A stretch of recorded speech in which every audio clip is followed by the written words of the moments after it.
Welcome, नमस्कार, जय हिंद। तो लूसेंट का सिकंदर के बारे में पढ़ेंगे। सिकंदर का पूरा डिटेल समझेंगे। सिकंदर का जन्म 356 ईसा पूर्व मकदूनिया में हुआ था। इसके पिता जो है फिलिप था। उसके बाद तो इसके गुरु अरस्तु को कहा जाता है। उसके बाद भारत पर आक्रमण 326 BC में किया। उसके बाद जो है भारत में धनानंद का शासन था। उस समय सेनापति जो है सेल्यूकस निकेटस था। 19 माह का समय था। जल सेनापति जो है निरियकस था सिकंदर का। हाइडेस्पीज झेलम विस्तात का युद्ध जो है वह भी हुआ था, जो कि हुआ था झेलम पंजाब पुरु के राजा पोरस और सिकंदर की मध्य हुआ था। सिकंदर ने सम्मान किया पोरस को। वो बहुत अच्छे तरीके से लड़ा, इसलिए। उसके बाद व्यास नदी के बाद सिकंदर लौट गया। नवीन शहरों का निर्माण सिकंदरिया बौकेफला घोड़े के नाम पर रखा था। साम्राज्य को 4 भागों में बांटा और इसका मृत्यु जो है 323 ईसा पूर्व में बेबीलोन ईरान में हो गया था। उसके बाद जो है मौर्य वंश पढ़ेंगे। मौर्य वंश में क्या क्या आता है। मौर्य वंश अध्याय है आपका 15। मौर्य वंश चंद्रगुप्त, बिंदुसार, अशोक, वेदरथ अंतिम साम्राज्य था। इसी लोगों के बारे में पढ़ेंगे। चलिए मौर्य वंश के बारे में पढ़ते हैं। मौर्य वंश में सबसे पहले चंद्रगुप्त मौर्य के बारे में पढ़ते हैं। तो चंद्रगुप्त ये इसी ने किया था। मौर्य वंश का संस्थापक चंद्रगुप्त मौर्य को कहा जाता है। मौर्य वंश का संस्थापक और प्रथम सम्राट जो है 322 BC में नंद शासक धनानंद को हराया था। जन्म इसका 345 ईसा पूर्व में हुआ। अन्य नाम भी इसको कहा जाता है स्ट्रेबो, एरियन और जस्टिन के नाम से बुलाया जाता था। सेंड्रोकोट्रस के नाम से भी जाना जाता है।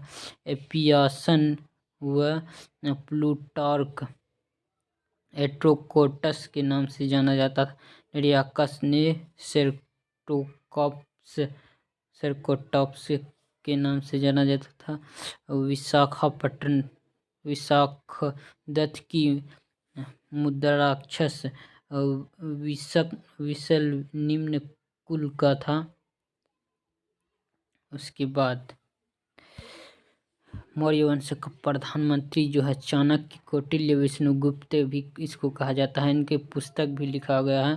अर्थशास्त्र पुस्तक का नाम है। कार्य और युद्ध में जो है वह 305 BC में सेल्यूकस निकेटस को हराया था। सेल्यूकस निकेटर ने अपनी पुत्री कार्नेलिया की शादी चंद्रगुप्त मौर्य से कराई थी। उसके बाद जो है 4 प्रांत काबुल, कंधार, हेरात एवं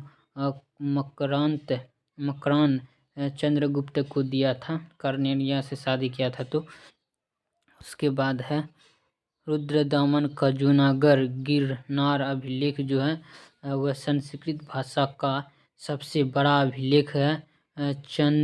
चंपू शैली गद्य और पद दोनों में लिखा गया है। चंद्रगुप्त मौर्य के राज्यपाल पुष्यगुप्त ने सुदर्शन झील सौराष्ट्र का निर्माण कराया था। इसमें से अशोक द्वारा पुनर्निर्माण करवाया गया, रुद्रदामन द्वारा निर्माण करवाया गया। उसके बाद मेगास्थनीज के बारे में जानते हैं। सेल्यूकस निकेटर का राजदूत जो है वह मेगास्थनीज था। और पुस्तक भी इन्होंने लिखा था, इंडिका पुस्तक नाम था। उसके बाद जैन धर्म का अनुयायी, चंद्रगुप्त को जैन धर्म का अनुयायी कहा जाता है। और दीक्षा गुरु भद्रबाहु से लिया। 298 BC कर्नाटक की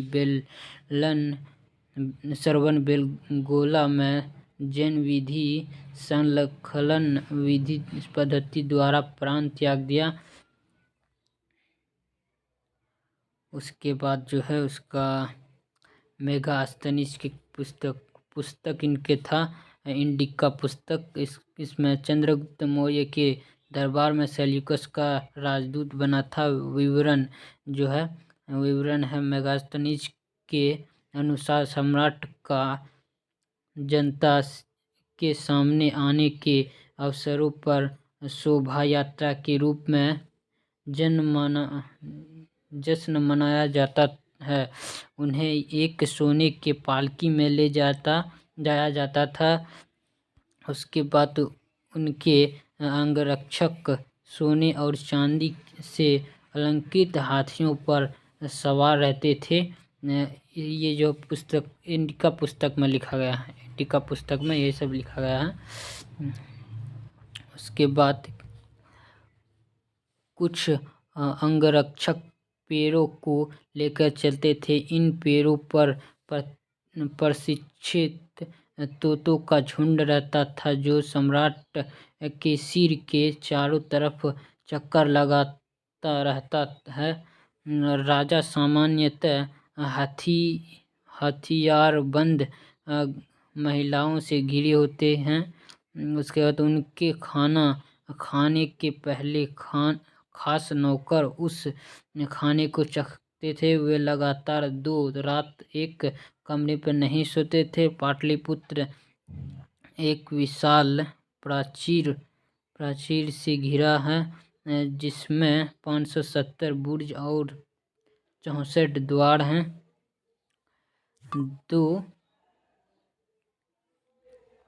2 और 3 मंजिल वाले घर लकड़ी और कच्ची ईंटों से बने हैं। राजा का महल भी काठ का बना है जिसे पत्थर की नक्काशी के अलंकृत किया गया है। उसके बाद जो है यह चारों तरफ से उद्यानों और चिड़ियों के लिए बने बसेरों से घिरा है। उसके बाद बिंदुसार के बारे में कल पढ़ेंगे। उसके बाद बिंदुसार आएगा, बिंदुसार के बारे में कल पढ़ेंगे।